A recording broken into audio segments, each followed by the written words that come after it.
segment, I'm going to talk about a poem written by William Shakespeare. The title of the poem is All the World is a Stage. I'm not a great reader of poems, but this poem is part of my school curriculum, so I have no other option except to memorize it. During different phases of my life, I recollect this poem often. So I thought of sharing this poem to you. So the poet describes this world as a stage, and all of us are mere actors in the stage. We all have our own entrance and exist in the world as a stage. The poet describes 7 stages of life. First part is infant. This is a baby stage. In this stage, we cannot take care of ourselves. We need someone, nurse, parent, teacher, to parents to take care of us. In this stage, the senses develop by one, like cry, smile, touch and feel of the objects. And also, a baby moves from one milestone to another milestone, starting from crawling, sitting, standing, and then walking. Please note, this stage again repeats at another stage of life. The next stage is schoolboy. The schoolboy, Shakespeare calls himself a whining schoolboy, a complaining schoolboy, because he complains about going to school. A schoolboy always complains about going to school, teachers, exams, etc. Even when I was a kid, I used to pray to weather god to rain us to come, and so that we can bunk the schools. I think most of you done the same thing during your school days. Lot of play, lot of fun, lot of questions form part of this school stage. The next stage is teenage phase. This is a directionless age.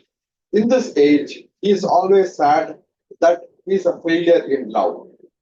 But most of us would have got at least one puppy love in our teenage phase, and this is called as the lover stage. The next phase is soldier. In this phase, he rebels at everybody, his parent, teachers, bosses. He is always hot-blooded, high in temper, always fights, stands for ethics, values, etc. This is called as the angry young man stage. Angry young man stage, in my opinion, is not bad because youth is all about standing for principles and fighting for idealism. The next stage is justice. In this stage, due to a lot of lessons learned in previous stages, he becomes more patient, less in temper, and he preaches and advises others and gains their respect. The next stage is old man. In this stage, a person understands that he is not a superman and he is a normal man. His body takes over all his senses and virtues. The last stage is second childhood.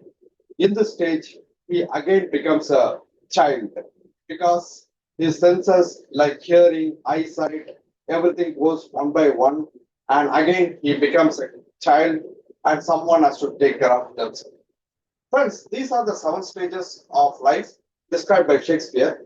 It was written in 16th century, but still same thing happens, starting from infant schoolboy to the final stage of second childhood. I have seen a movie called The Curious Case of Benjamin Button. The movie name is Curious Case of Benjamin Button. In that movie, the hero is born as an old man and goes through 7 stages of life in the reverse direction. That is, a hero is born as an old man but goes through 7 stages of life in the reverse direction. The moral of the story is life has to be lived forwards, but it is better understood backwards. I'm repeating it. Life has to be lived forwards, but it is better understood by living backwards. So, friends, we need to introspect the different stages of life we have crossed and learn lessons from that and apply to our life moving forward and live successfully. All the best. Thank you.